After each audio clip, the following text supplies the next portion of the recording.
The Lord be with you. A reading from the Holy Gospel according to Luke. Filled with the Holy Spirit, Jesus returned from the Jordan and was led by the Spirit into the desert for 40 days to be tempted by the devil. He ate nothing during those days. When they were over, he was hungry.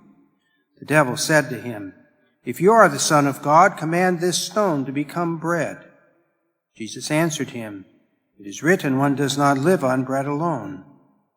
Then he took him up and showed him all the kingdoms of the world in a single instant.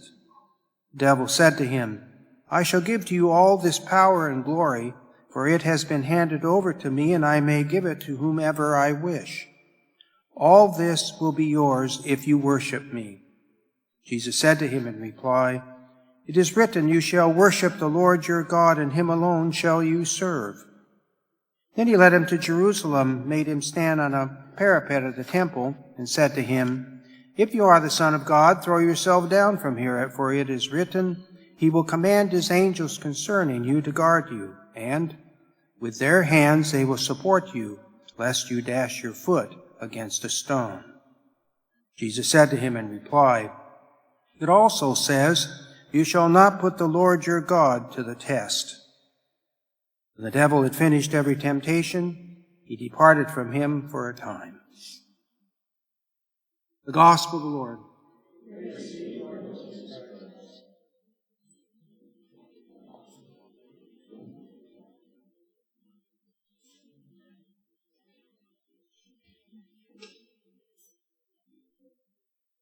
My father was a wandering Aramean.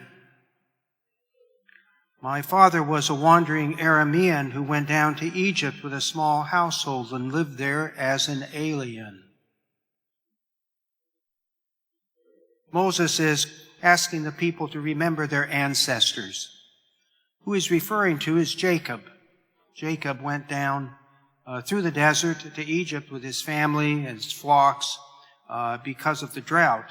And his son Joseph was a member of the government down in Egypt, and Joseph saved them. And so they spent time in Egypt, a few hundred years, and then they were enslaved by the Egyptians. And then Moses came and saved them and led them out to freedom, led them into the desert, heading for the promised land, where they would stay in the desert for 40 years. This whole notion of desert comes up over and over again in the scriptures. Jacob went through the desert to get to Egypt for food and freedom. Then the people were taken into the desert by Moses for freedom again, to get away from enslavement. And so they headed to the promised land through the desert. And now we have the desert mentioned today in the gospel. Jesus has been baptized by John in the Jordan. He's heard the voice saying, "You are my beloved Son, and you am well pleased," and has encountered the Holy Spirit. The evangelist seems to indicate that this is news for Jesus. This is overwhelming.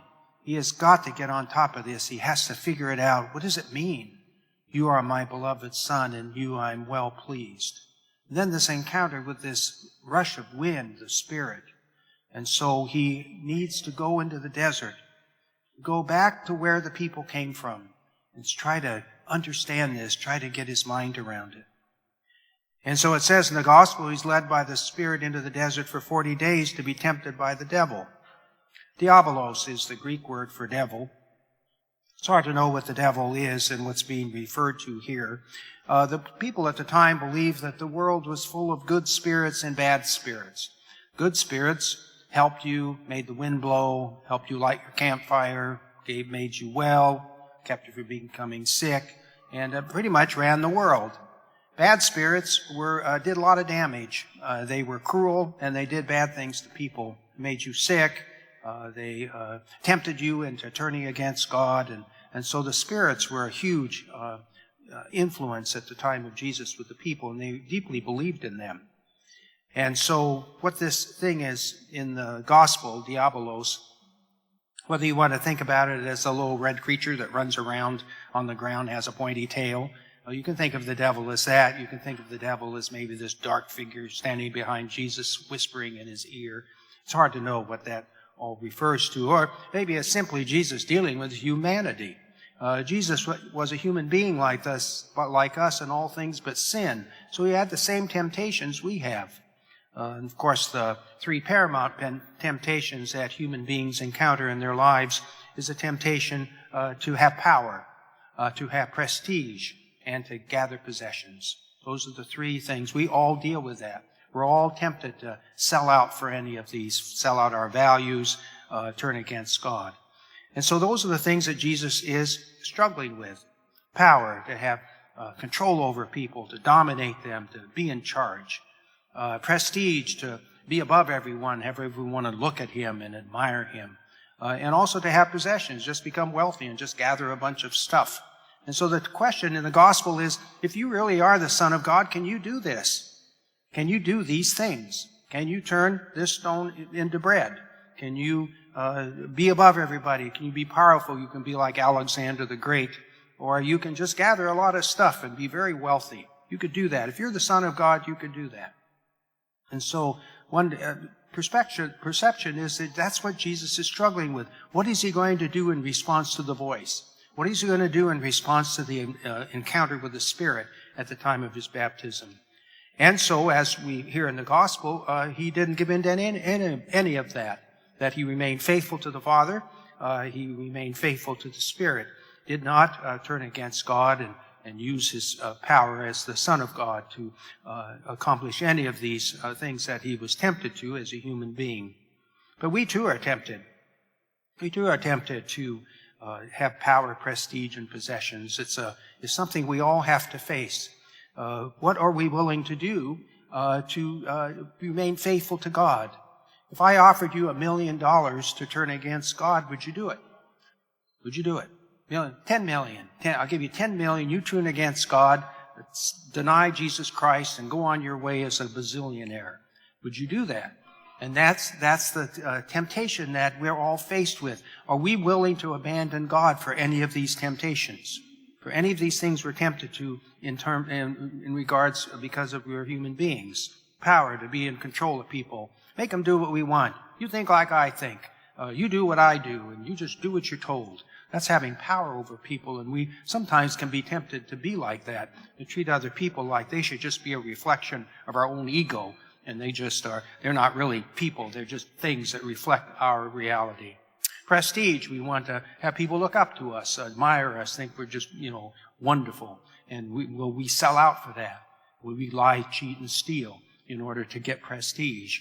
Or possessions, what are we willing to do to get possessions, to be wealthy? Are we willing to cheat? Are we willing to lie? Are we willing to hurt people? We're willing to abandon God in order to get possessions, to do bad things in order to accomplish that.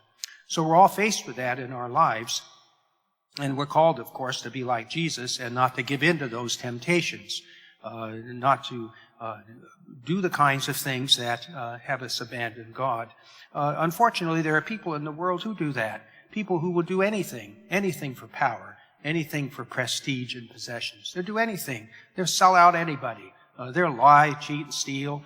They'll do anything in order to achieve these things. They have no values, and they're not honorable. And that's sad because we're called not to be like that. We're called to be honorable people that stay true to God, follow the gospel, to have integrity, and to be Christian, and to follow Jesus as Jesus successfully got through these temptations in the gospel. So we're called also to not give in to that. Don't follow people who are like that, but to look for people who are honest and sincere, and to also live our lives with integrity and honor. And so we follow the example of Jesus in the desert, because we too are like Jacob. We too are like a person wandering through the desert. We too are Armenians wandering through the desert on our way to God.